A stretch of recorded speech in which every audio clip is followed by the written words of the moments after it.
أعوذ بالله السميع العليم من الشيطان الرجيم. بسم الله الرحمن الرحيم. الحمد لله رب العالمين، والصلاة والسلام على أشرف الأنبياء والمرسلين وخاتم النبيين سيدنا وحبيبنا وشفيع ذنوبنا وطبيب قلوبنا أبي القاسم مصطفى محمد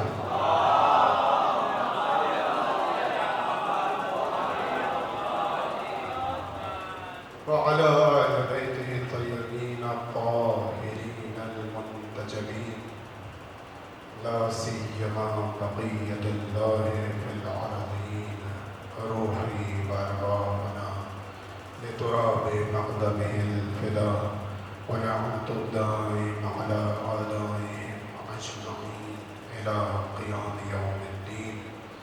الحمد لله الذي جعلنا من المتمسكين بولاية علي بن أبي طالب صلوات.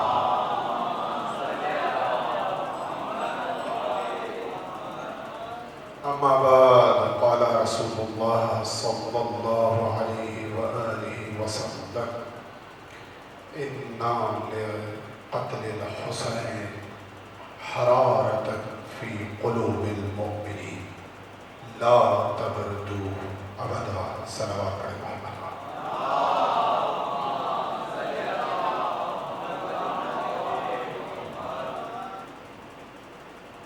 عزیزان گرامی،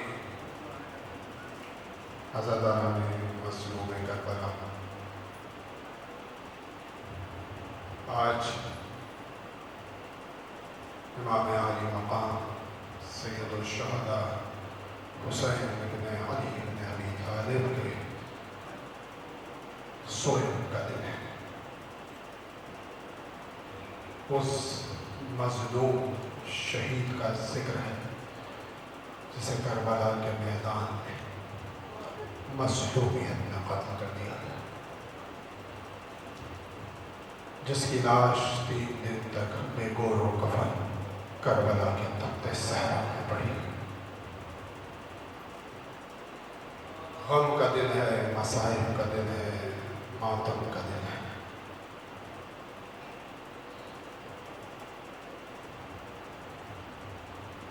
اور حسین پر اس گریے کا دن ہے کہ جس کے لیے ائمہ معصومین علیہ السلام نے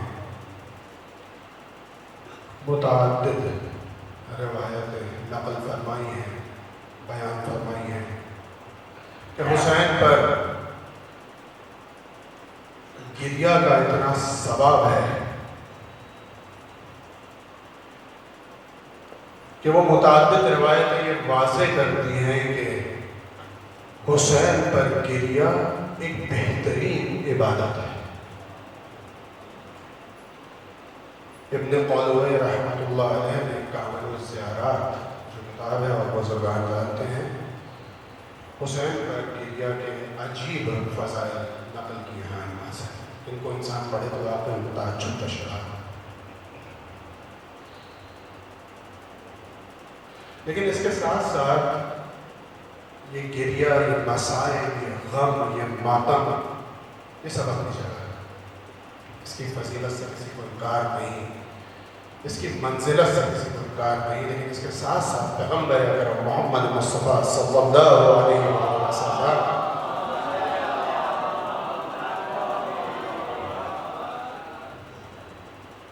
پیغمبر ختمی مرتبہ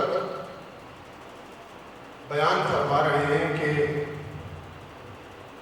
حسین کے اس قتل کی ایک دوسری نگاہ بھی ہے جس پر غور کرنا ضروری ہے۔ فرماتے ہیں: ان لقتل الحسین حرارۃ فی قلوب المؤمنین لا تبردوا ابدا، یعنی حسین کے قتل سے مومنین کے قلوب میں ایک ایسی حرارت ایجاد ہوتی ہے کہ جو حرارت تا ابد ٹھنڈی ہونے والی نہیں ہے، وہ آگ لگتی ہے کہ جو تا ابد کبھی بھی نہیں بجھنے والی، لیکن اس کے لیے شرط پیغمبر نے بتائی ہے کہ قلب مومن ہونا ضروری ہے۔ اگر یہ آگ قلب مومن میں ایجاد ہو رہی ہے تو یہ تا قیامت نہیں بجھے گی۔ اور آج کی مجلس کا موضوع یہی ہے، مجھے حکم ملا ہے کہ میں آثار عاشورہ پر کچھ گفتگو کر سکوں۔ حسین کے قتل سے کیا آثار پیدا ہوئے، عاشورہ کے بعد امام مظلوم کی مظلومانہ شہادت سے اس پورے جہان پر کیا اثرات مرتب ہوئے، جس کے لیے پیغمبر نے فرمایا کہ حسین کا قتل در حقیقت مومن کے قلب میں ایک حرارت، ایک آگ کو پیدا کرتا ہے۔ سوال یہ ہے کہ پیغمبر نے یہ نہیں کہا کہ حرارت فی قلوب المسلمین، پیغمبر کہہ سکتے ہیں؟ ظاہری طور پر مسلمان ہی ہوتے ہیں حسین کے سامنے، تو پیغمبر نے یہ نہیں کہا کہ حرارت فی قلوب المسلمین، بلکہ پیغمبر نے کہا حرارت فی قلوب المؤمنین۔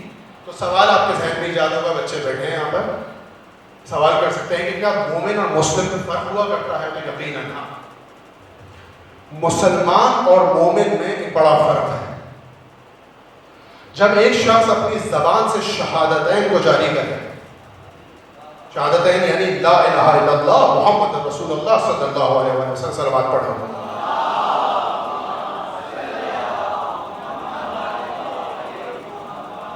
جب ایک شخص نے شہادتین اپنی زبان سے جاری کی تو وہ مسلمان ہو گیا، یہ ہے مسلم۔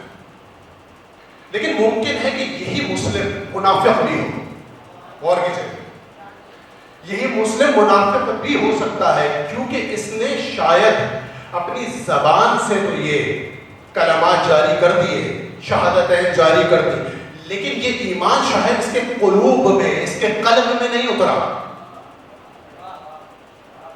تو یہ مسلم تو ہو سکتا ہے، اس کے ساتھ ساتھ ممکن ہے یہ مسلم میں منافق بھی ہو۔ قرآن اس کی تائید کر رہا ہے، سورہ حجرات، فرمایا قالت الاعراب آمنا، عرب کے مبانی نشین تھے، انہوں نے کہا کہ ہم ایمان لے۔ خدا نے پیغمبر سے کہا کہ کہہ دو کہ تم ایمان نہیں لائے۔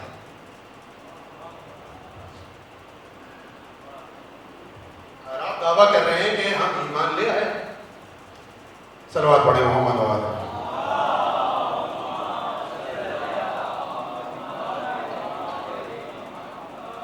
عرب نے دعویٰ کیا قالت الاعراب آمنا، ہم ایمان لے آئے۔ پیغمبر نے کہا نہیں، تم ایمان نہیں لائے۔ قل لم تؤمنوا ولكن قولوا اسلمنا، خدا نے کہا تم ایمان نہیں لائے بلکہ کہو کہ تم اسلام لائے۔ بس فرق ہے۔ اور تو قرآن نے آگے بڑھ کے تائید کی اس بات کی، وَلَمَّا يَدْخُلِ الْإِيمَانُ فِي قُلُوبِكُمْ، کیونکہ تمہارے قلوب میں ایمان داخل ہی نہیں ہوا۔ بس جس شخص نے قرآن کے زیر نظر، قرآن کی آیت کے ذیل میں یہ بات ثابت ہو رہی ہے کہ جس شخص نے زبان سے شہادتین کو جاری کیا لیکن اس کے قلب میں ابھی ایمان نہیں اترا، وہ اسلام کی نگاہ میں، خدا کی نگاہ میں، پیغمبر کی نگاہ میں مسلمان تو ہو سکتا ہے لیکن مومن نہیں ہو سکتا۔ بس پھر مومن کون ہے؟ مومن وہ شخص ہے جس نے زبان سے جاری بھی کیا شہادتین کو، اور اس کا اقرار وہ اپنے قلب سے بھی کر رہا ہے، اپنے خون سے بھی کر رہا ہے، یہ ہے مومن۔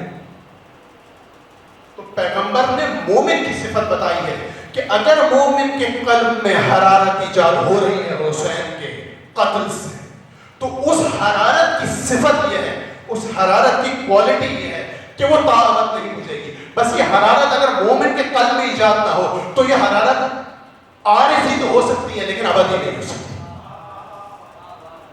تو میرا اور آپ کا کیا فریضہ ہے کہ اگر ہم چاہتے ہیں کہ حسین کے قتل سے، یعنی حسین کی مظلومانہ شہادت سے اگر میرے وجود میں ایک ایسی آگ ایجاد ہو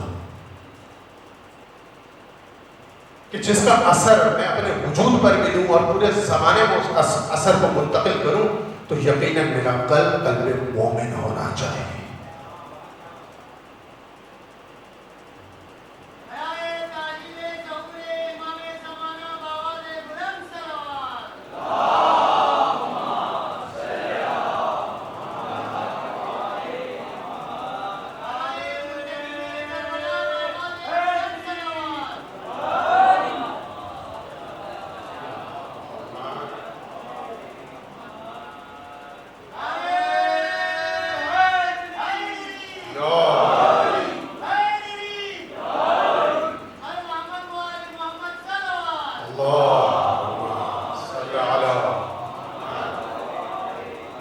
بس قرآن کی نگاہ سے بات ثابت ہوئی کہ قلب مومن ہونا ضروری ہے. اور اسی لیے شاید یہ کہا گیا کہ علی کو امیر المسلمین نہ کہو بلکہ علی کو امیر المؤمنین کہو، کیونکہ علی اس کا سردار ہے، اس کا رہبر ہے، اس کا امیر ہے جس کے قلب میں خدا رہا کرتا ہے. اس لیے جو امیر المسلمین تو بہت ہوئے ہیں تاریخ اسلام میں، لیکن امیر المؤمنین فقط ایک شخص کو کہا گیا، علی ابن ابی طالب.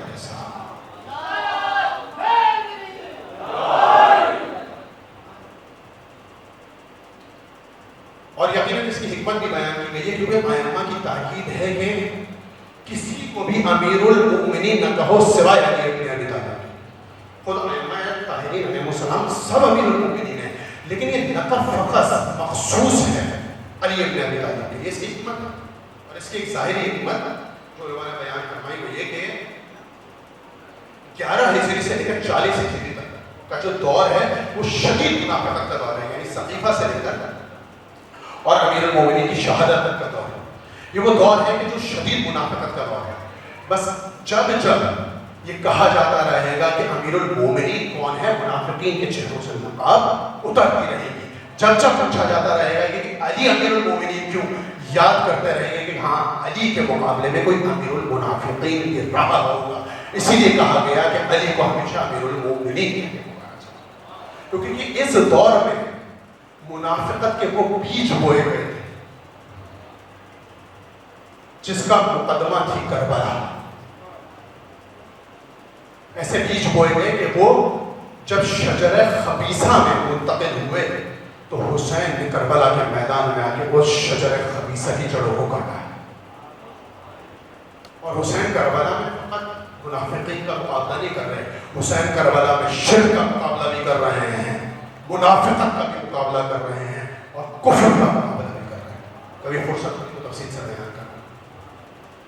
اور جب اس توحید کے دفاع میں حسین ابن علی کا سر نو کے نیزہ پر بلند ہوا تب پیغمبر نے فرمایا اِنَّا لِقَتْلِ الْحُسَيْنِ حَرَارَةً فِي قُلُوبِ الْمُؤْمِنِينَ لَا تَبْرَدُوا أَبَدًا.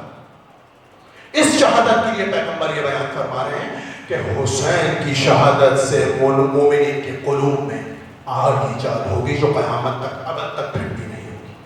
میں ایک سوال کرنا چاہتا ہوں آپ کی اجازت سے، علماء تشریف فرمائیں. کیا ایسا ہوا؟ کیا یہ حرارت مومنین کے قلوب میں ایجاد ہوئی یا نہیں؟ 1400 سال گزر گئے کربلا. کیا یہ حرارت ایجاد ہوئی؟ اس کو دیکھنے کے لیے تاریخ کے کچھ اوراق پلٹنے پڑیں گے. بہت تیزی سے میں گفتگو کو آگے بڑھاؤں گا، مطالب زیادہ ہیں، وقت بہرحال میرے پاس محدود ہے. ذکر ہے اس وقت حرارت کا جو قلب میں ایجاد ہو رہی ہے. ابھی میں مومنین کا مصداق قرار نہیں دے رہا ہوں، اس کو اپنے ذہن میں رکھیے. واقع ہررا ہوا، واقع ہررا دونوں طریقے سے ذکر کیا گیا. خانہ کعبہ کو جو لایا گیا، مختلف چھوٹے قیام وجود میں آئے مدینہ میں، مکہ میں، لیکن جو بڑا قیام ہم نے دیکھا وہ طوافین کا قیام تھا. یہ میری گفتگو کا مقدمہ ہے اور آپ میرے ساتھ ساتھ رہیے. پہلا جو بڑا قیام دیکھنے میں آیا وہ تھا طوافین کا قیام. طوافین کے قلب میں امام حسین کی شہادت کے بعد حرارت ایجاد ہوئی، ایک آگ لگی. تو طوافین نے کیا کیا؟ اس کو کا اثر توابین کی وجود سے کیسے ظاہر ہوا؟ توابین نے حسن شہادت کیا، کفن پہنے، تلواروں کو اپنے نیاموں سے باہر نکالا اور میدان میں اتارا۔ ہدف تھا قاتلین حسین سے انتقام، اور اس راہ میں شہادت، کیونکہ پشیمان تھے کہ کربلا میں حسین ابن علی کا ساتھ نہیں دے سکے، غمگین تھے، اس لیے کہتے تھے کہ اب ہماری بخشش کا ضامن فقط حسین اس وقت ہوگی کہ جب ہم اپنے جسموں کو خون سے رنگین کر لیں اور قاتلین حسین سے انتقام لے لیں، اسی راہ میں شہید ہوئے۔ یہ توابین کے جب قلب میں حرارت ایجاد ہوئی تو یہ ان کی ذات سے یہ اثر ظاہر ہوا۔ یہاں تک بات واضح ہے؟ اس کے بعد ایک اور قیام دیکھنے میں آیا، وہ تھا مختار ثقفی کا قیام۔ مختار ثقفی نے کفن نہیں پہنا، اس نے کیا کیا؟ اس نے ظاہری خلافت کا لباس پہنا، کوفہ کے منبر پر اور کوفہ کے تخت پر آ کر بیٹھے، اور اس نے منافقین کی جڑوں کو کاٹنا شروع کیا۔ میں فرق بتا رہا ہوں آپ کے سامنے توابین کے قیام میں اور مختار ثقفی کے قیام میں، دونوں کا ہدف قاتلین حسین سے انتقام تھا، لیکن روش مختلف ہے۔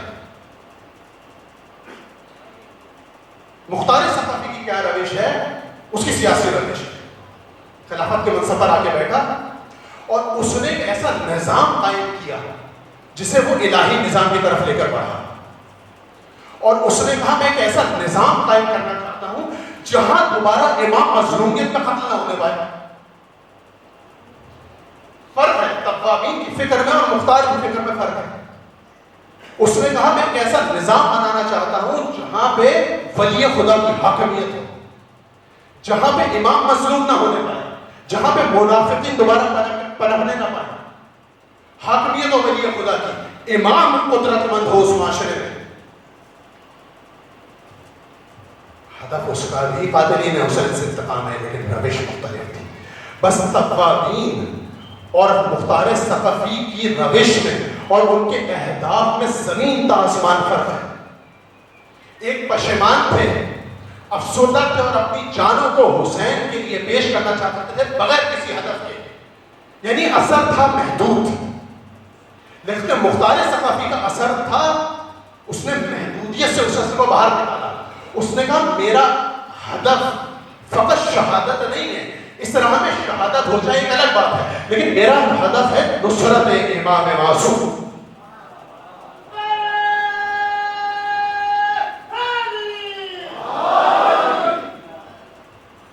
یہ کون سا ہدف ہے؟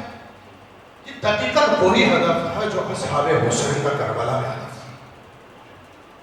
اصحاب حسین امام کے ساتھ شہادت دینے نہیں آئے تھے فقط، اگر کسی کے ذہن میں اشتباہ ہے تو اسے نکال دیں۔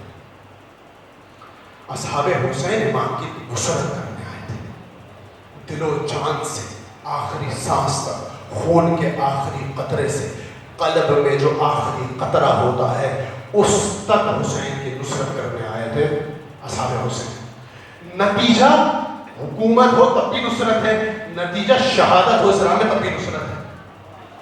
یہ تھی نصرت، یعنی اصحاب حسین کا وہ ہدف تھا کہ میں کیسے اپنے معاشرے میں موجودہ شرائط کو اپنے امام کے حق میں منتقل کر سکتا ہوں، میرا یہ ہدف ہے۔ اس راہ میں اگر میں قربان ہو جاؤں تو بھی مشکل نہیں ہے، میں اپنے امام کو منصب خلافت تک پہنچا دوں تب بھی میرا ہدف پورا ہو گیا۔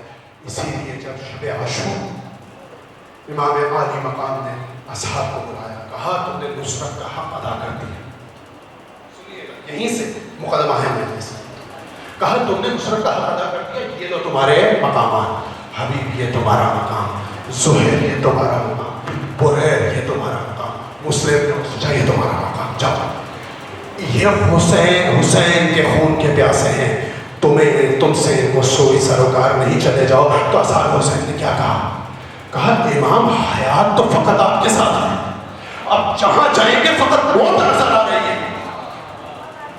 زندگی کا مطلب تو آپ نے ہمیں سکھایا، آپ کو چھوڑ کے اب جائیں کہاں، آپ کے ساتھ قربان ہو جائیں، یہی تو حقیقی حیات۔ اور پھر کہا کہ کر دیا تو نے یہ ثابت اے دلاور آدمی، زندگی کیا موت سے لیتا ہے ٹکر آدمی، کاٹ سکتا ہے رگے گردن سے خنجر آدمی، لشکروں کو روند سکتے ہیں 72 آدمی۔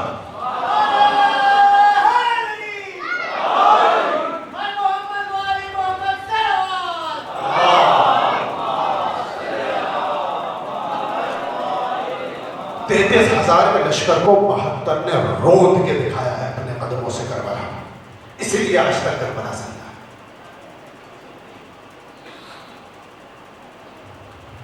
بس آج آپ کو اس پورے 1400 سالوں میں ہر شخص نے عاشورہ سے، کربلا سے ایک فہم ایجاد کیا، کربلا کو اپنے فہم کے حساب سے درک کیا۔ جتنا دقیق فہم تھا، جتنی دقیق معرفت تھی، اتنا بہترین اثر اس کے وجود میں ایجاد ہوا۔ کچھ لوگوں نے کربلا کو محدود کیا اور کہا کربلا فقط ایک ہی تھی، دوبارہ نہیں ہو سکتی۔ نتیجہ کیا ہوا؟ انہوں نے اس کربلا کو ایک فکر میں تبدیل نہیں ہونے دیا، وہ فقط ایک عقیدہ بن کر رہ گئے۔ میں کسی طرف اشارہ نہیں کر رہا، اپنے ذہنوں کو کسی بھی شخصیت سے، کسی بھی موضوع سے خالی کر دیجیے، میں کھلی بات کر رہا ہوں۔ انہوں نے کربلا کو ایک فکر میں تبدیل نہیں ہونے دیا، ایک عقیدے سے جو ایک عمل اور ایک اثر معاشرے میں ایجاد ہونا چاہیے تھا، اس اثر کو انہوں نے محدود کر دیا۔ لیکن کچھ لوگوں نے اس کو اس اثر سے باہر نکالا اور کہا قتل حسین اصل میں مرگ یزید ہے، اسلام زندہ ہوتا ہے ہر کربلا کے بعد۔ یہ محدودیت سے کربلا کو نکالنا ہے، یہ معرفت کربلا ہے، یہ معرفت حسین ابن علی ابن ابی طالب ہے۔ یہ ایک فکر میں تبدیل کرنا ہے تاکہ آج اگر تمہیں کہیں بھی طاغوت نظر آئے، کہیں بھی فرعون نظر آئے، کہیں بھی مستقبرین جہان نظر آئے، کہیں بھی یزید نظر آئے، تو تم آج لشکر حسینی میں کھڑے ہو کر اس کا مقابلہ کر سکو۔ میں جلدی سے اپنے موضوع کی طرف پلٹ رہا ہوں اور آپ کے سامنے ایک 3 نگاہیں رکھنے جا رہا ہوں۔ آج کون سی ہجری ہے؟ بزرگان جانتے ہیں 1447 ہجری ہے۔ 61 ہجری کے بعد سے آج 1447 ہجری تک، تقریباً ہم اسے کلی طور پر 1400 سال کہتے ہیں۔ 1400 سالوں کے بعد آج پیغمبر کے اس قول کا، ایک حدیث کا مصداق مجھے کہاں نظر آ رہا ہے؟ یہ مجھے سوچنا ہے۔ اگر میں نے نہیں سوچا تو میں نے عاشورہ کو ترک نہیں کیا۔ اگر 10 دن گزر گئے، یہ محرم و سفر گزر گیا اور میرے وجود میں کوئی تبدیلی نہیں آئی، تو یقین جانیے کہ حسین کے سامنے مقاومت کی ہے کہ حسین تو کربلا کی طرف بلا رہا ہے۔ اگر میرے وجود میں کوئی تبدیلی نہیں آئی تو حسین تو حر بنائے جا رہے ہیں۔ یہ میرے اندر یہ کوالٹی ہے کہ میں حر بن سکوں۔ کمی حسین میں نہیں ہے، کمی میرے اندر ہے۔ فلسفے کی زبان میں اسے کہتے ہیں فاعلیت، فاعل میں کمی نہیں ہے، قابلیت قابل میں کمی ہے۔ جو فلسفے سے آشنا ہے، یعنی ایک قابل شخص کی قابلیت میں کمی ہے، جو فاعل ہے، جو عطا کرنے والا ہے، اس کی فاعلیت میں کوئی کمی نہیں ہے۔ جو اس کے در پر جا رہا ہے وہ حر بنا کر نکال رہا ہے۔ تو قصور میرا ہے، میں نے حسین کے سامنے ریزسٹنس ایجاد کی ہے، میں نے اپنے پاؤں کو دنیا پرستی میں جکڑا ہوا ہے، زنجیریں پڑی ہیں میرے پاؤں میں کہ میں حر نہیں بن پا رہا۔ تو میں 3 نگاہیں آپ کے سامنے جلدی سے رکھ رہا ہوں۔ میرے بچے یہاں پہ بیٹھے ہیں اور میں ان تک یہ میسج پہنچانا چاہ رہا ہوں، بہرحال بزرگان تو اس بات کو بھی طریقے سے ہم یہ دیکھ رہے ہیں کہ ہمارے معاشرے میں عاشورہ کا اور کربلا کا وہ اثر جو پیغمبر نے کہا کہ حسین کا قتل کوئی معمولی قتل نہیں ہے، یہ مومنین کے قلب میں حرارت کو ایجاد کرتا ہے۔ تو وہ حرارت اگر مجھے معاشرے میں نظر آئے، قلوب میں، تو اس کا اثر میں کہاں دیکھوں؟ اس فرش عزا پر اس کا اثر ہے، معاشرے میں اس کا اثر ہے، ممبروں پہ اس کا اثر ہے، نہو خانی میں اس کا اثر ہے، مرثیہ خانی میں اس کا اثر ہے۔ بہترین کلام ماشاءاللہ یہاں پڑھا گیا ہے، بہترین سوس خانی ہوئی، انشاءاللہ نہو خانی ہوگی۔ اس تمام چیزوں میں اس کا اثر مجھے نظر آ رہا ہے یا نہیں؟ اگر اثر نظر نہیں آ رہا تو میں پیغمبر کے فرمان کا مصداق نہیں ہوں۔ تھوڑی سی فکر گفتگو کرنے کا قائل ہوں، میرا تعامل کرنا یہ ایک سوال پڑھتے محمد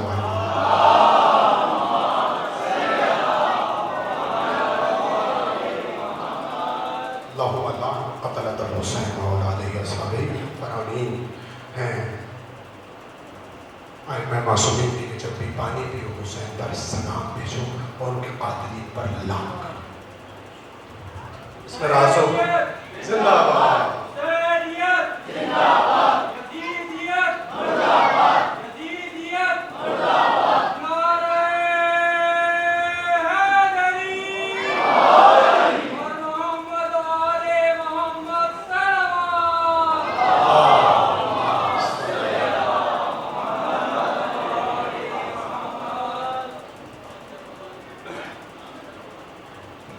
قسم کی نگاہیں ہمارے معاشرے میں میں کلی طور پر بیان کر رہا ہوں، اور پھر آپ سے عرض کروں گا کوئی مصداق نہیں بیان کروں گا، اس کا کسی کی طرف اشارہ نہیں ہے، کلی طور پر بیان کر رہا ہوں تاکہ ہم اس مجلس سے فرش اعضا سے ایک ہدف لے کر، ایک مقصد لے کر، ایک پیغام لے کر اٹھ سکیں. اور یہ سب بہرحال سب سیدہ کونین فاطمہ الزہرا سلام اللہ علیہا کا ایک صلوات پڑھنے والا.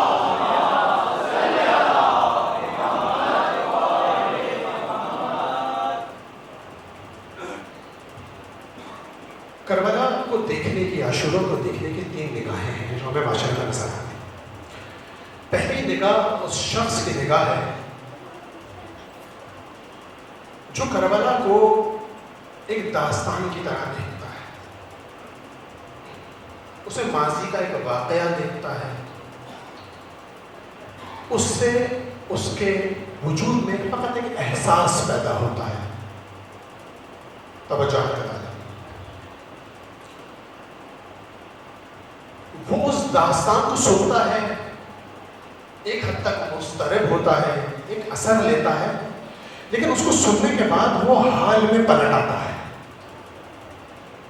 اس اثر کو اس ماضی میں بھلا کر وہ حال میں پلٹ آتا ہے، کیونکہ اس شخص کے لیے اس کا حال زیادہ مہم ہے، ماضی مہم نہیں ہے. ماضی سے مراد پاسٹ، بچے بیٹھے ہیں، اور حال سے مراد پریزنٹ. اس کے لیے اس کا پاسٹ مہم نہیں ہے، اس کے لیے اس کا پریزنٹ مہم ہے، کیونکہ ایک حد تک مادہ پرست انسان ہے. یہ اپنے حال کو اپنے ماضی پر قربان نہیں کرنا چاہتا، اس لیے یہ ماضی کو بھلا دیتا ہے اور اپنی زندگی میں پلٹ آتا ہے، اپنے آسائش میں پلٹ آتا ہے، اپنی زندگی میں دوبارہ مگن ہو جاتا ہے. یہ ایک شخص کی نگاہ. لیکن اس کے مقابلے میں ایک دوسری نگاہ ہے، یہ غور طلب ہے. یہ شخص حال میں زندگی نہیں گزارتا.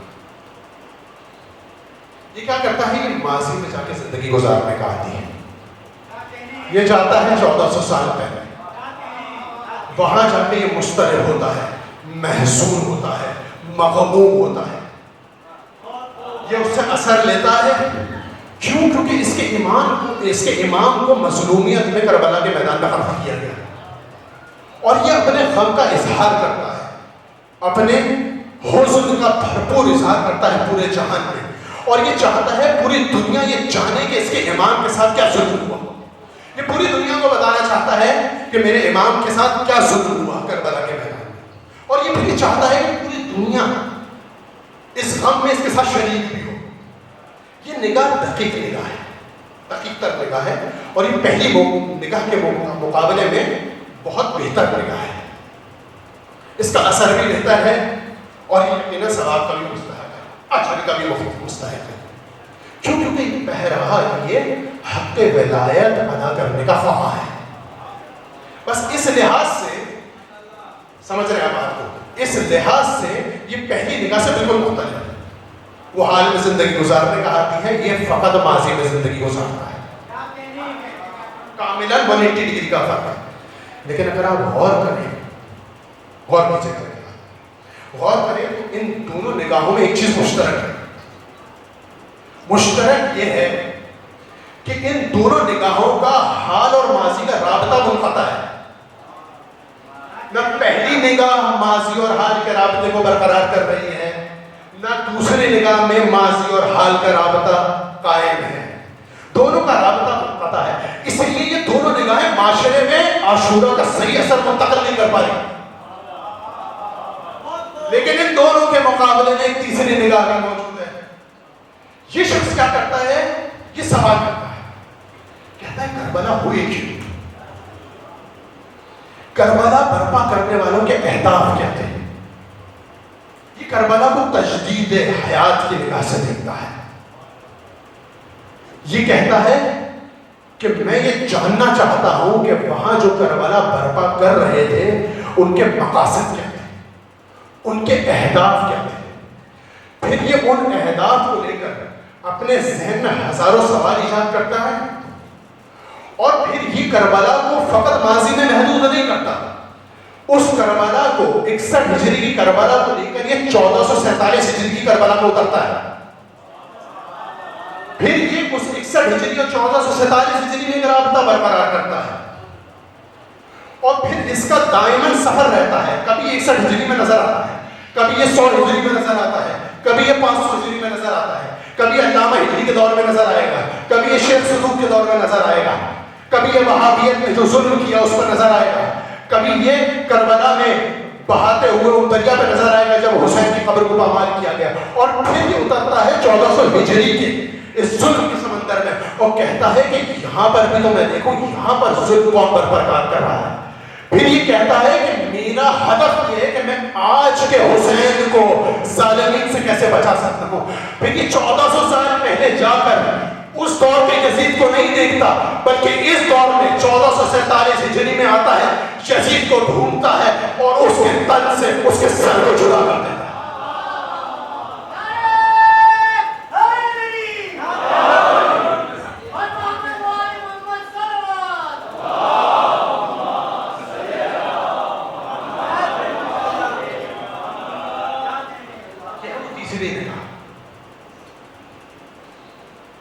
یہ شخص ماضی اور حال کے رابطے کو برقرار کرتا ہے. یہ قلب ہے قلب مومن. اس کے لیے پیغمبر نے کہا اِنَّا لِقَتْلِ الْحُسَيْنِ حَرَارَةً فِي قُلُوبِ الْمُؤْمِنِينَ لَا تَبْرَدُوا أَبَدًا. اس قلب میں جب آگ لگتی ہے تو پھر انقلاب برپا ہوتا ہے. پھر کہیں آواز آتی ہے کلو یوم عاشورا کلو ارض کربلا. میں آج یزید کے مقابلے میں کھڑا ہوں. کہیں سے آواز آتی ہے ان ماہ محرم و صفر از کے اسلام را زندے نگہ بیدارت. جو لوگ پہنچ گئے وہ پہنچ گئے، میں تفسیر بیان نہیں کروں گا.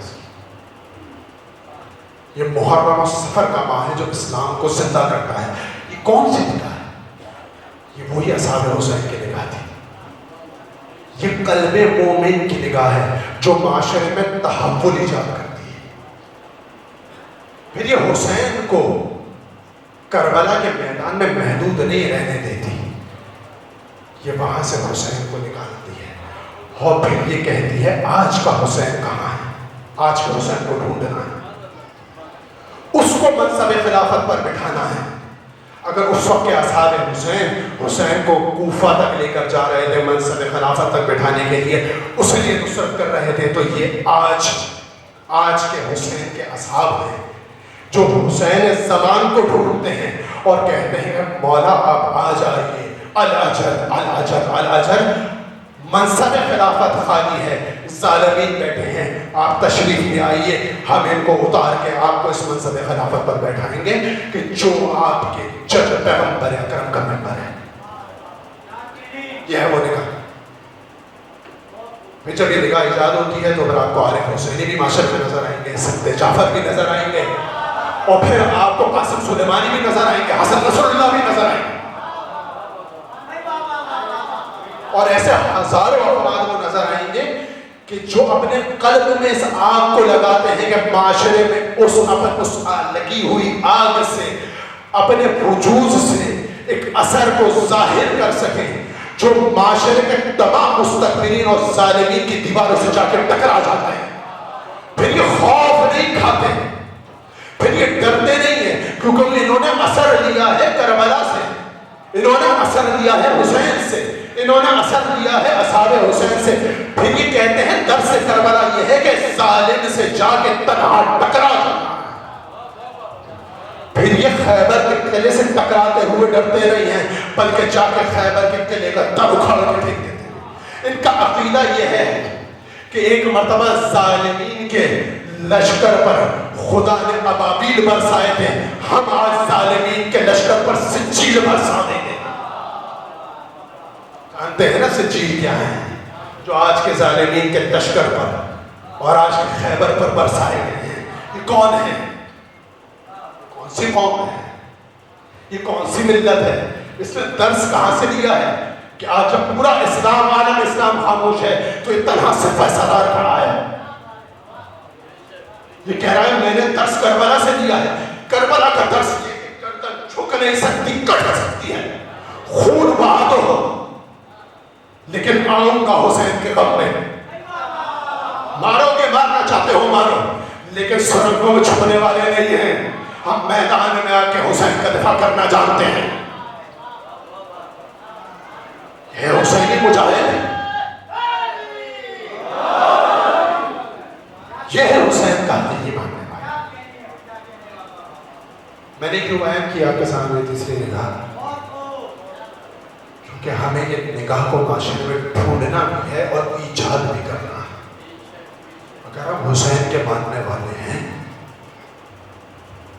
انشاءاللہ مجلس سے اختتام سے پہلے کوشش کروں گا کہ میں ایک شخصیت کے لیے کچھ کہہ سکوں، اور انشاءاللہ اگر توفیق ہوئی اور اسی کی طرف سے جسے ہوا تو یقیناً کہوں گا کہ صحیح اثر کربلا کے بعد کس قتل میں ایجاد ہوا تھا۔ بزرگان بیٹھے ہیں، اگر بھول جاؤں تو یاد کرنا چاہیے۔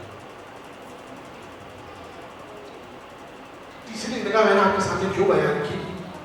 بچے بیٹھے ہیں، اس لیے کہ آج میرے اوپر یہ واجب ہے، میں ضروری نہیں کہہ رہا، ضروری اور واجب میں فرق ہوا کرتا۔ ضروری یہ ہے کہ وہ کام اگر انجام نہ دیا جائے، مثلا واجب اور واجب کفائی میں فرق ہوا ہے۔ کسی ایک شخص نے اگر وہ کام انجام دے دیا تو واجب کفائی سب کے سروں سے ہٹ جاتا ہے، کسی کو واجب علماء تشریح۔ لیکن ایک مرتبہ ایک واجب ہوتا ہے جو سب کی گردنوں پر ہے، نماز سب کی گردنوں پر واجب ہے۔ حسین کا ذکر اور اس کا پیغام زمانے تک پہنچانا ہر حسین کے ماننے والے پر واجب ہے۔ جو فرش عزا پر آ کر یہ دعویٰ کر رہا ہے کہ میں شیعہ ہوں حسین کا، اس کی گردن پر واجب ہے کہ وہ حسین کا پیغام زمانے میں منتقل کرے۔ واقعہ آپ کے سامنے ہے کہ امام رضا علیہ السلام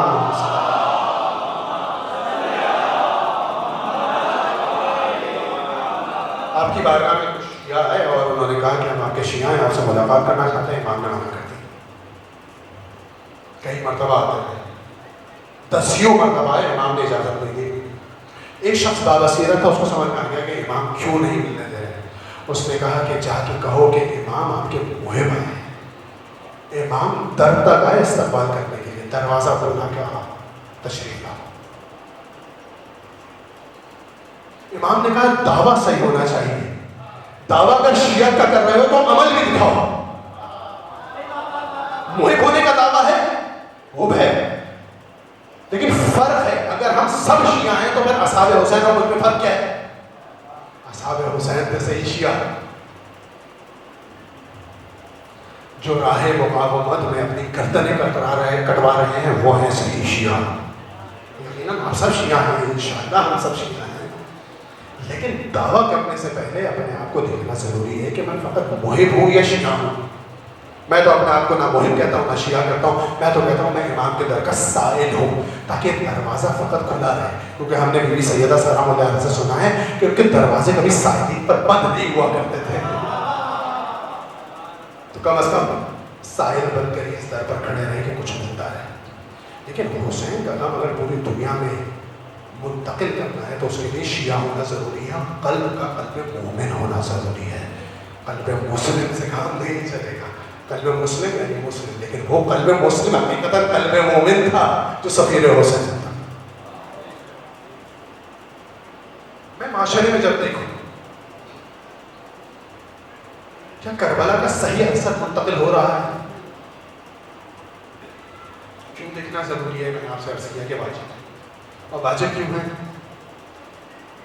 واجب اس لیے ہے کہ جو بچے یہاں بیٹھے ہیں یہ قیامت کے دن مجھ سے سوال کر سکتے ہیں کہ آپ نے بحیثیت والدین اس مجلس کا انشاءاللہ پیغام یہی ہے اور کوشش ہے کہ منتقل ہو سکے آپ کے اذان علی تک. خود اپنے لیے عرض کرتا ہوں. یہ بچے سوال کر سکتے ہیں کہ آپ نے جب ہمیں آزاد چھوڑا تھا تو پھر ہم جس ممبر کے نیچے جا کے بیٹھتے یہ ہماری مرضی تھی. جس نوحہ خان کو، جس عبد خان کو ہم سنتے ہماری مرضی تھی. علماء تشریف بیٹھے ہیں اور تشریف فرما ہیں اور ہماری قوم کا اثاثہ موجود ہے صاحب، اور جن کو ہم اپنے بچپن سے سنتے چلے آ رہے ہیں ماشاء اللہ. حضرت علی کی خدمات انجام دینے ہیں. پروردگار کا سایہ ہمارے سب کا سلامت رکھے. ان کی سلامتی کے تمام علماء کی سلامتی کے بلند صلوات عطا فرمائے.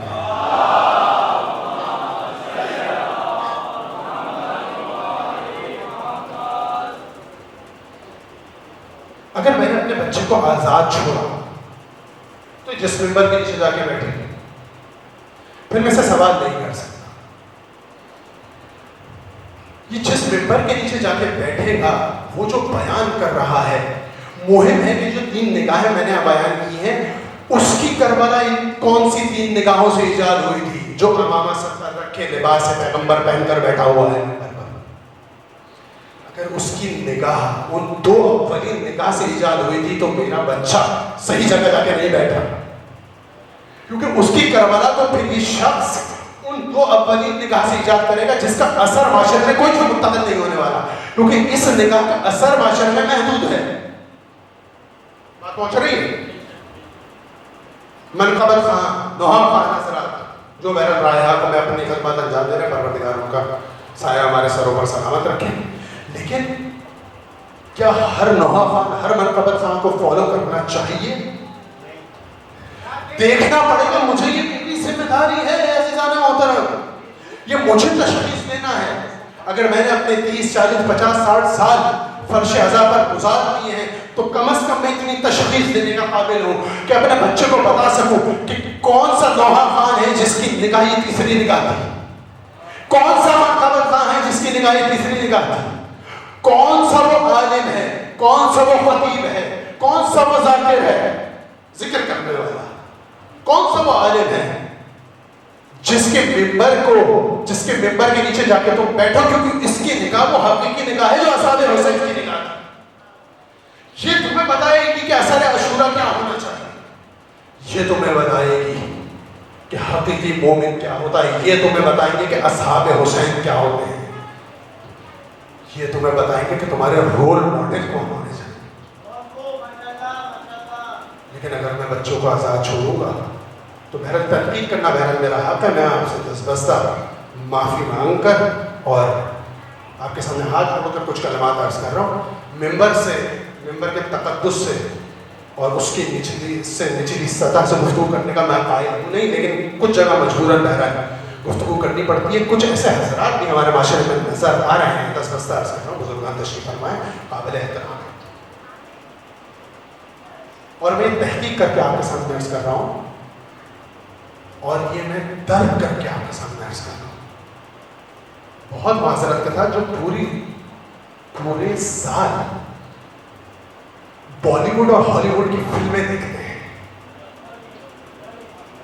اور جب وہ پورے سال ان کے سامنے ان کے رول ماڈلز، اب میں نام نہیں کہہ سکتا ممبر کا تقدس، ان کے سامنے ہیروز بالی ووڈ اور ہالی ووڈ کے ہوں گے، تو جب وہ ماہ محرم آئے گا اور جب ان کے لوہے نشر کیے جائیں گے تو اس کے اندر انہی ہیروز کی جھلک نظر آئے گی. اصحاب حسین کہیں نظر نہیں آئیں گے،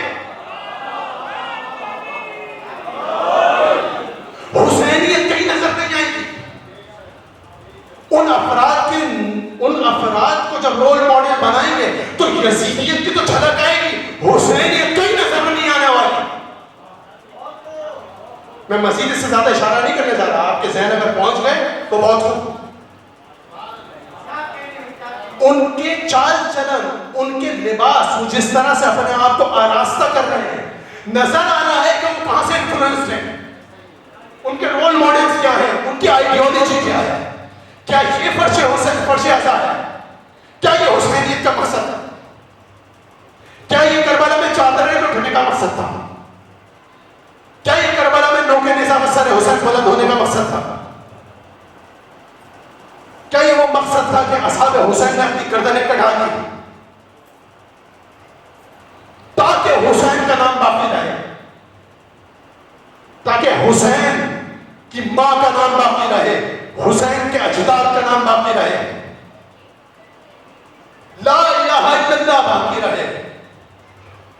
کا نام باقی رہے، محمد صلی اللہ علیہ وآلہ وسلم کا نام باقی رہے۔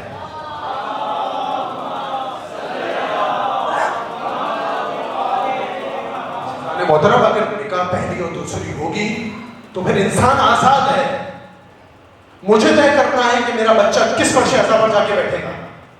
فرش اعضاء کا اپنا تقدس ہے، لیکن ہر فرش اعضاء سے جو پیغام جائے گا وہ بتائے گا کہ اس فرش اعضاء پر حقیقی ذکر حسین ہو رہا ہے یا نہیں۔ ہر نوحہ، ہر منقبت، ہر ذکر، ہر اثر حسین کو منتقل کرنے کا قابل نہیں ہے جب تک نکاح حسینی نہیں ہوگی، اثر منتقل نہیں ہوگا۔ سب سے پہلا تحول، سب سے پہلا انقلاب اپنی ذات میں پیدا کرنا ہے۔ اگر میں نے اپنی ذات میں انقلاب پیدا نہیں کیا تو میں اسے معاشرے میں منتقل نہیں کر سکتا۔ جسے افراد کے نام میں نے آپ کے سامنے لیے، انہوں نے پہلے اپنی ذات میں تحول ایجاد کیا ہے، انہوں نے اپنی ذات میں تغیر، اپنی ذات میں چینج ایجاد کیا ہے، اپنی ذات میں انقلاب لے کر آئے۔ سبت جعفر علیہ الرحمہ کہوں گا میں تمہیں، خدا کی رحمت ہو تمہیں۔ آپ سب کے بزرگان تشریف فرمائیں، آپ دیکھ کس طرح سے وہ ذکر کیا کرتے تھے۔ تشریف فرمائیں، آج بھی جو جس طرح سے حق ادا کرتے ہیں، دل پہلی آواز سے حسین کا نام لیتے ہی محبوب ہو جاتا ہے، دل خون کے آنسو ہوتا ہے، یہ ہے ذکر حسین۔ لیکن ایک نوحہ، ایک منقبہ جس میں سب کچھ ہو اور ذکر حسین نہ ہو، جس میں اثر حسین نہ ہو، اس کام کا ہے جس سے حسینیت کی بو نہ آئے، جس سے اس شانشین میں جو علم سجے ہیں ان کی بو نہ آئے، تو پھر وہ کیا ذکر ہے۔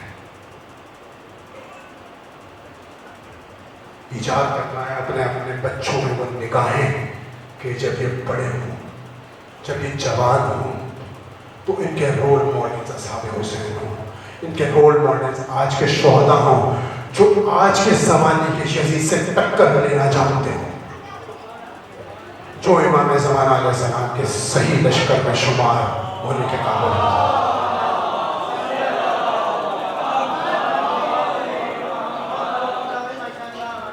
مجھے بہت کچھ بیان کرنا تھا لیکن بہرحال ہمارے وقت کی گنجائش نہیں ہے۔ اور اصل میں ورکنگ ڈے کی آج اسے کہتے ہیں ورکنگ ڈے، ورکنگ ڈے فقط وہ ہے کہ آپ نے حسینیت پر ورکنگ کی، فقط وہ ورکنگ۔ مولا کائنات کیا فرما رہے ہیں کہ عید کا دن کون سا دن ہے جس سے تم نے کوئی گناہ نہ کیا ہو؟ بس ورکنگ ڈے وہ ہے کہ جس دن تم حسین کے لیے ورکنگ کر رہے ہو، جس دن تم آج کے حسین کے لیے امام زمانہ علیہ السلام کے لیے ورکنگ کر رہے ہو، وہی ورکنگ ڈے۔ اس کے علاوہ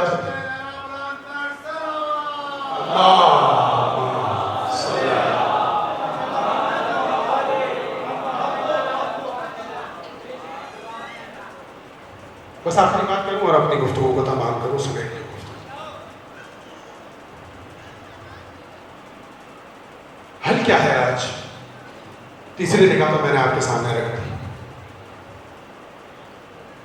آج حل کیا ہے؟ آخری بات ہے، اور اگر یہ پیغام منتقل ہو گیا تو آج کی مجلس کا تبرک ایک طالب علم کی حیثیت سے آپ کو مل گئی۔ ایک سلوات پڑھ دیں محمد والا۔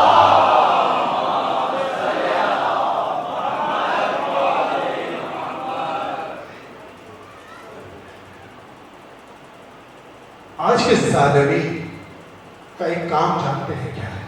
ایک حق اور باطل کا بہت بڑا مارکہ آج آپ کے سامنے ہوا، اور ہم تو واقعی خوش قسمت ہے کہ ہم نے حق اور باطل کا اتنا بڑا مارکہ اپنی دیکھا۔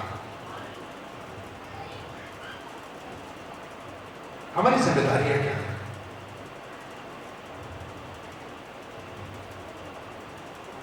آپ جانتے ہیں آج ظالم کیوں کامیاب ہے، کیوں پورے جہان پر غالب ہے؟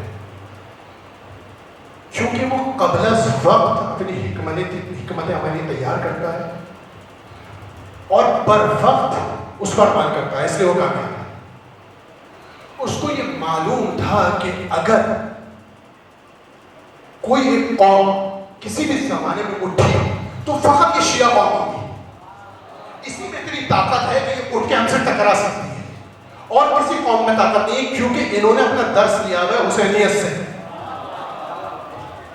یزید بہت بڑی سلطنت تھی، بہت بڑی طاقت تھی.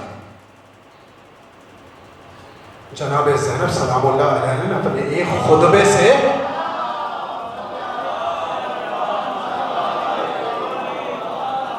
قسطانی، میرا خود ہی اس ہستی کا نام ذہن میں آ گیا جس کے لیے میں نے آپ سے کہا تھا مجھے یاد تعبیری کرا دیجیے گا.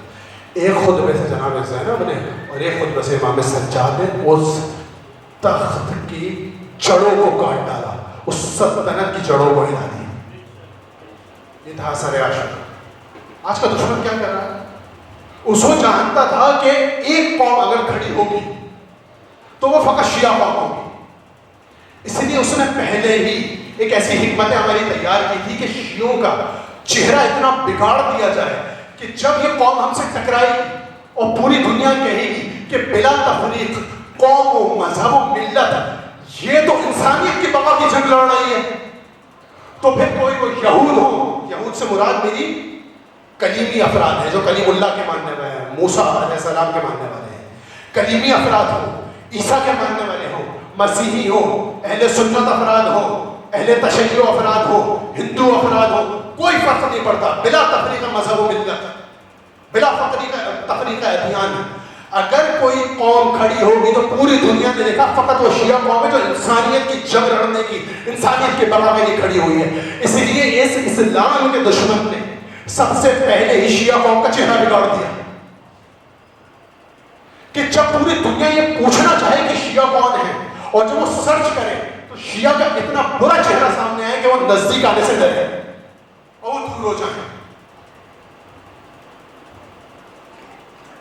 آپ سمجھ رہے میں کیا کہہ رہا ہوں؟ یعنی جب کوئی دیکھنا چاہے کہ شیعہ کون ہے کہ تو آج دنیا کے سب سے بڑے بادشاہ سے جا کے ٹکرائے ہیں، یہ کون سی قوم ہے، میں جانوں تو اتنا جذبہ ان کے پاس کہاں سے آیا. تو وہ جب سرچ کرے انٹرنیٹ پر شیعہ تو اسے ایسی تصویریں دکھائی جائیں کیونکہ نظام تو ان کے ہاتھ میں ہے، اور میسج بھی میرا یہی ہے کہ نظام ان کے ہاتھ میں کیوں ہے اور ہمارے ہاتھ میں کیسے آ سکتا ہے. تو چہرہ بگڑا ہوا شیعت کا نظر آئے کہ کہیں کہ اچھا یہ تو باطل عقائد کے ماننے والے لوگ ہیں.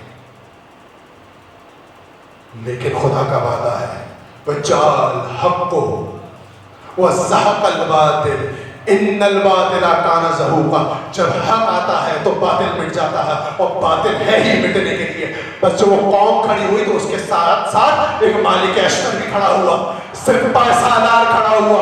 اس نے کہا قوم کا چہرہ وہ نہیں ہے جو ظالمین دکھا رہے ہیں، قوم کا چہرہ دیکھنا ہے تو آؤ ہم تمہیں نورانی چہرے دکھائیں گے، ہم تمہیں قاسم سلیمانی کا چہرہ دکھائیں گے، ہم تمہیں حسن نصر اللہ کا چہرہ دکھائیں گے، اور بلا تفریق مذہب و ملت ہم تمہیں یحییٰ سندواری کا چہرہ بھی دکھائیں گے، ہم تمہیں زیدیوں کا چہرہ بھی دکھائیں گے جو بغیر کسی ہدف کے، بغیر کسی لالچ کے. آج جمعے کا سب سے بڑا اجتماع پورے جہان میں یمن کا اجتماع ہے، جب وہ کھڑے ہو کر للکار رہے ہو یا کہہ رہے ہیں یا نصارۃ الحسین، اور وہ کہہ رہے ہیں لبیک یا حسین.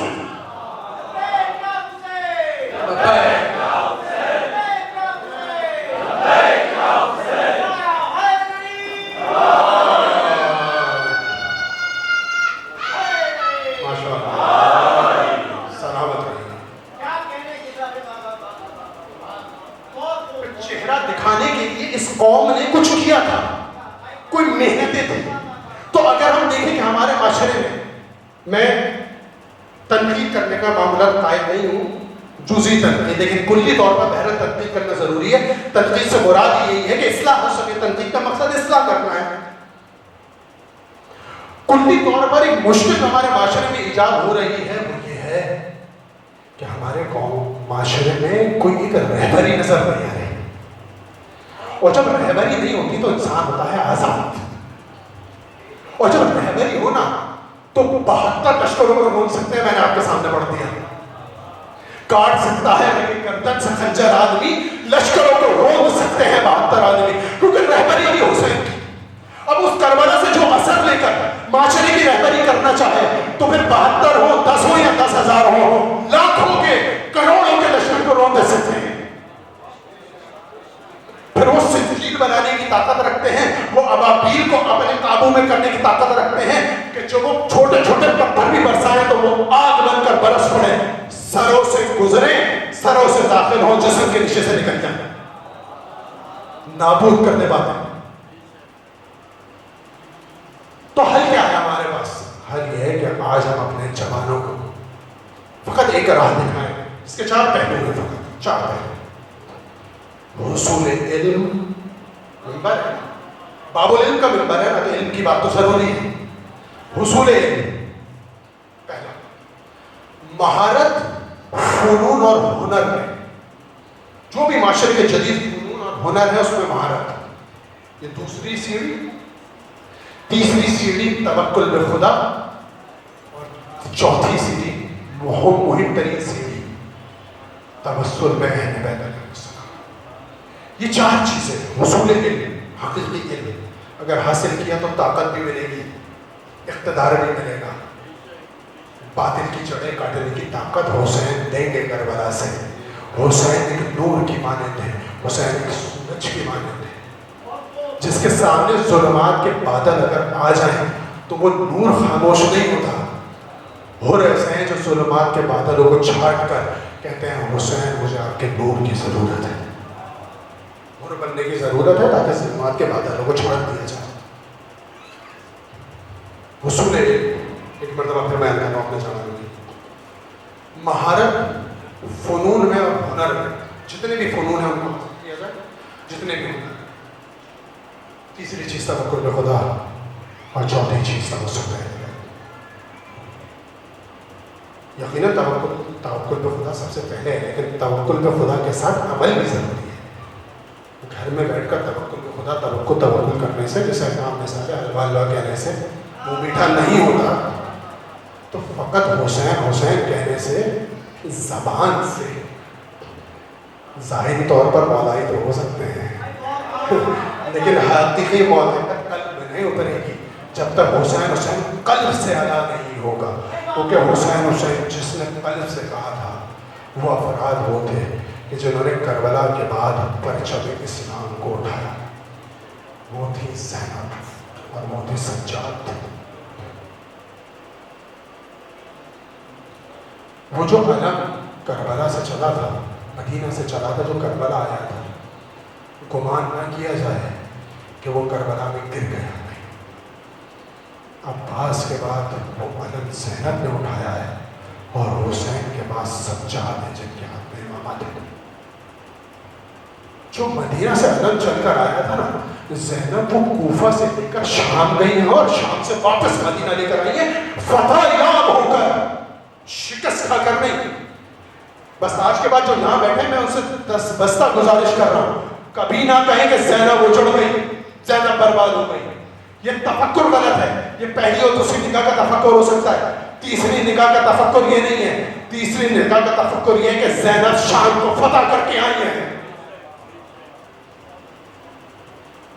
سجاد شام کو فتح کر کے آئے ہیں واپس. جس طرح فتح یاب نکلے تھے اسی طرح فتح یاب واپس لوٹے ہیں. اور زینب، میرا وقت تمام ہوا، چند جملے جب فکر مسائل پہ پڑھوں اور آپ سے اجازت. جناب زینب سلام اللہ علیہ نے جو کربلا کے بعد مہم ترین کام کیا، نے کیا کہا؟ 4 چیزیں. پہلی چیز کیا؟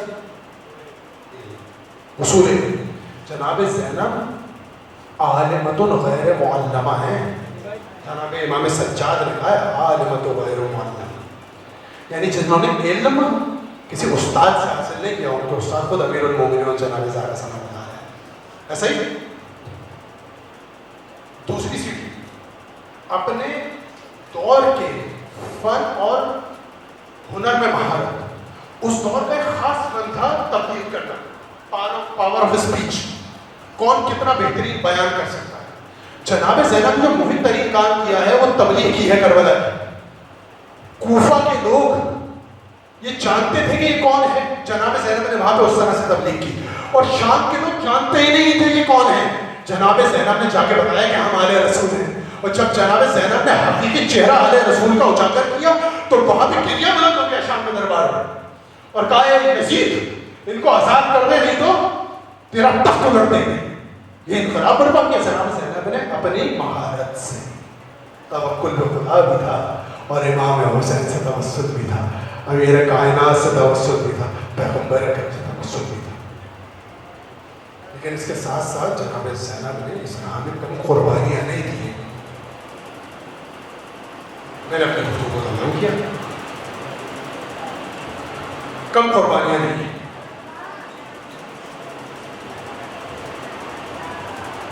آج سویم کا دن ہے نا امام حسین،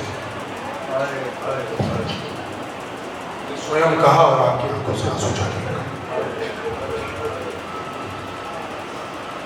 آج جناب زینب کو امام حسین کا پرسہ دینا ہے نا. میری آپ سے گزارش ہے کہ آج آپ حسین کو بھی زینب کا پرسہ دیں. آج آپ حسین کو ام کلثوم کا پرسہ دیں، رباب کا پرسہ دیں، سکینہ کا پرسہ دیں، جلے ہوئے خیام کا پرسہ دیں، لٹی ہوئی چادروں کا پرسہ دیں، ناموسی میں حرمتی کا پرسہ دیں. اے حسین، آپ چلے گئے اور اہل حرم نامحرموں کی محفل میں، نامحرموں کی مجالس.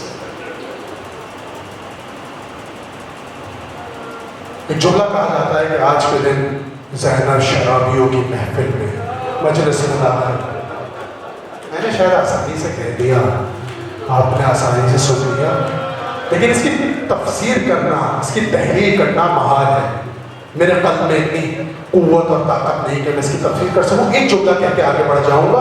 جس محفل میں بیویاں بے مکنا اور چادر داخل ہو رہی تھی وہ شرابیوں کی محفل تھی، اور شرابیوں کی نظر قابو میں نہیں ہوا کرتی. اس سے زیادہ میں بیان نہیں کر سکتا.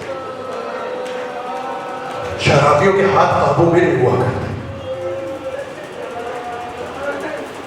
آج سویم ہے نا، آپ سویم میں جاتے ہیں، جن لوگوں کے ماں باپ سلامت ہیں، پروردگار بحق محمد و آل محمد ان کے ماں باپ کا سایہ ان کے سروں پر سلامت رکھے. جو گزر گئے ہیں انہیں شفاعت حسین علیہ السلام نصیب فرمائے. لیکن جب آپ کسی کا باپ مر جاتا ہے خدا نہ خواستہ، اور جب آپ اس کے گھر جاتے ہیں تو ان کی بیٹیاں جو ہوتی ہیں ان کو کیا کیا جاتا ہے؟ ان کے شفقت کا ہاتھ پھیرا جاتا ہے سر، ان سے دلاسا بھری باتیں کی جاتی ہیں، ان کو دلاسا دیا جاتا ہے. کوئی تماچے نہیں مارتا بیٹی کی، کوئی چادریں نہیں چھیڑتا، کوئی گردنوں میں رسیاں نہیں باندھتا. جب سویم میں جاتے ہیں تو گھر والوں کو دلاسا دیا جاتا ہے، ایسا ہی ہے نا. لیکن آج ایک ایسے مظلوم باپ کا سویم ابن زیاد کے دربار میں تھا کہ بہنوں کے سامنے ان کے بھائی کا کٹا ہوا سر تشت میں رکھا. 4 سال کی معصوم بچی کے سامنے اس کے باپ کا کٹا ہوا سر، زنجیروں میں جکڑے ہوئے بیٹے کے سامنے اس کے باپ کا کٹا ہوا سر رکھا. اور ایک مرتبہ ملعون ابن زیاد نے چھڑی اٹھائی اور حسین کے دندانوں پر مارنا شروع کیا. ہنستا جاتا اور کہتا جاتا، حسین جلدی بوڑھے ہو گئے. زینب سب برداشت کرتی آ رہی تھی، جب یہ دیکھا تو زینب سے برداشت نہ ہوا. ایک صحابی اٹھا، ابن زیاد کا ایک دربان کہتا ہے میں نے دیکھا ایک صحابی اٹھا اور کہا اے ابن زیاد، خدا کی قسم جو یہ تم کر رہا ہے میں نے دیکھا ہے کہ پیغمبر انہی ہونٹوں کا بوسہ کیا کرتے تھے، انہی ہونٹوں پر پیار کیا کرتے تھے. جہاں تو چھڑی مار رہا ہے اس کام سے باز آ جا. زینب کی آنکھوں سے آنسو جاری ہوئے. ایک مرتبہ زینب کے سامنے آنکھوں کے سامنے کربلا آ گئی، وہ گردن جو کٹی ہوئی رکھی تھی. ایک مرتبہ زینب کی آنکھوں کے سامنے وہ منظر آیا جب حسین آخری رخصت کو آئے تھے. حسین آخری رخصت کر کے پلٹے، بیویوں سے جدا ہوئے، گھوڑے پر سوار ہوئے، اور جیسے ہی میدان کی طرف بڑھے حسین کے کانوں میں ایک عجیب سی آواز آئی.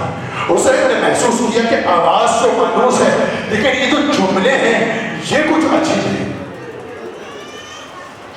میدان کربلا میں جو بھی گرتا، اصحاب حسین جب میدان کربلا میں گرے تو یا ابا عبداللہ ترکری، جب اکبر گرے تو کیا یا ابا، جب قاسم گرے نے تو کہا یا اماں، جب عباس گرے تو کہا یا اخا ادرک اخاک، اے بھائی اپنے بھائی کی مدد کو آئیے. لیکن یہ عجیب آواز تھی، آواز آئی مہلن مہلا یبن الزہرا، اے فرزند زہرا آہستہ چلو. حسین نے پلٹ کر دیکھا تو زینب پیچھے چلی آ رہی ہے، کہہ رہی ہے آہستہ آہستہ اے فرزند زہرا. زینب گھوڑے سے اترے، حسین گھوڑے سے اترے اور کہا زینب کیا ہوا؟ ابھی تو رخصت کی تھی. زینب آگے بڑھی اور کہا اے فرزند زہرا، اے حسین میں تمہاری گردن کو دیکھنا چاہتی ہوں، اماں کی وصیت تھی، میں اس گردن کا بوسہ لینا چاہتی ہوں. زینب آگے بڑھ کے زینب نے حسین کی گردن کا بوسہ لیا. حسین نے تو مانا رخصت دی. حسین میدان کربلا کی طرف جنگ شروع کی. میں نے مسائل کو اختتام کیا. آخری جملے گریہ کر لیجئے. نہیں جانتے کہ کس کا گریہ قبول ہو جائے اور نہیں جانتے کہ آخری سانس کس کی سینوں میں چل رہی ہو. حسین پر دل کھول کے رو لیجئے. آج سوئم کا دن ہے. حسین آگے بڑھے. ایک مرتبہ حسین دھکے چور ہوئے. اب حسین کے جسم میں جان نہیں ہے. ایک مرتبہ حسین نے تلوار کے قبضے پر سر رکھا. کچھ دیر کے لیے استراحت کرنا چاہیے. خاموش ہوئے اور رکے اور حسین کے خوش ہو گئے. اب جگر حسین کا پیاس سے چل رہا ہے. جو ہی دشمن نے دیکھا کہ حسین رکے ہیں، ایک ظالم نے پتھر حسین کی طرف پھینکا. پتھر جا کے حسین کی پیشانی پر بیٹھا. بندہ خون بہنا شروع ہوا.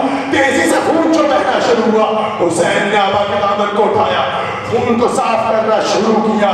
جیسے ہی خون کو صاف کرنا چاہا، یا حرملائے ملون نے اپنا آخری تیر اٹھایا. کمان نے تیر کو کسا. سے پہلو تیر حسین کی طرف پھینکے. تیر جا کے حسین کے قلب میں پیوست ہوا. حسین نے جتنا چاہا قلب کو سینے سے، تیر کو قلب سے باہر نکالے، سینے سے باہر نکالے. تیر سینے سے باہر نہ آیا. تیر حسین کے سینوں میں سینے میں الجھ چکا تھا. حسین نے تیر کو توڑا، اپنی کمر سے، پشت کمر سے باہر نکالا. تیر تو باہر نکل آیا لیکن حسین کے قلب کی رگوں کو پھاڑتا ہوا. جو حسین کی قلب کی رگیں پھٹی، حسین کو خشا ہے. اب حسین کربلا میں گھوڑے پر سمجھ نہ پائے. حسین کربلا میں گھوڑے کی زین سر کربلا کی تپتی زمین پر گرے. یہاں حسین کا گرنا تھا. تمام دشمن واپس بڑھے لیکن حسین کے جسم میں جان نہیں.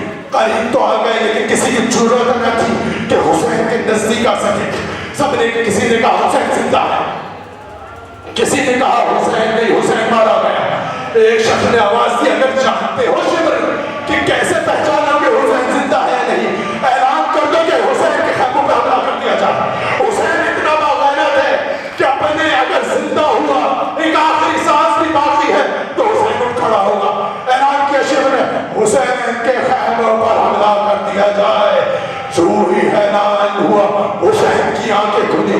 حسین اٹھ کر کھڑے ہونا چاہا.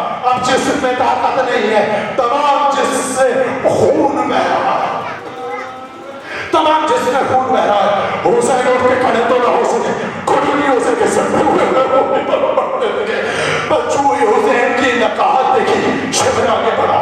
ادھر سے حسین کا زلجنہ واپس جیسے خیموں کی طرف گیا، دیکھا زین خالی ہے. بیبیاں بے تاب ہوئی، کہتی ہوئی واہ حسینہ دوڑی خیموں سے باہر. دلہ زینبیہ پر زینب پہنچی. دیر ہو چکی تھی. جیسے ہی دلہ زینبیہ پر پہنچی، دیکھا شبر و جالس علی صدر الحسین. شبر حسین کے سینے پر سوار ہے. حسین نے ایک دفعہ مڑ کر زینب کی طرف دیکھا، آنکھوں سے اشارہ کیا کہ واپس خیموں میں چلی جائیں، ابھی حسین زندہ ہے. یہاں حسین نے خیموں کی طرف دیکھا، یہاں شبر ملون نے حسین کے بالوں کو پکڑا اور کہا ہے حسین ادھر کیا دیکھتا ہے، میری آنکھوں میں نہیں.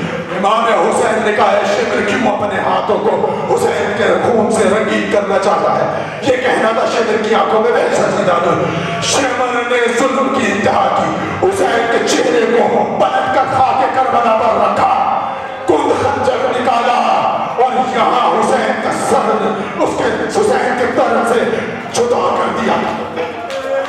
حسین کا سر ایہانوں کے نظام پر بلند ہوا. بیویوں نے سروں کو پیٹنا شروع کی.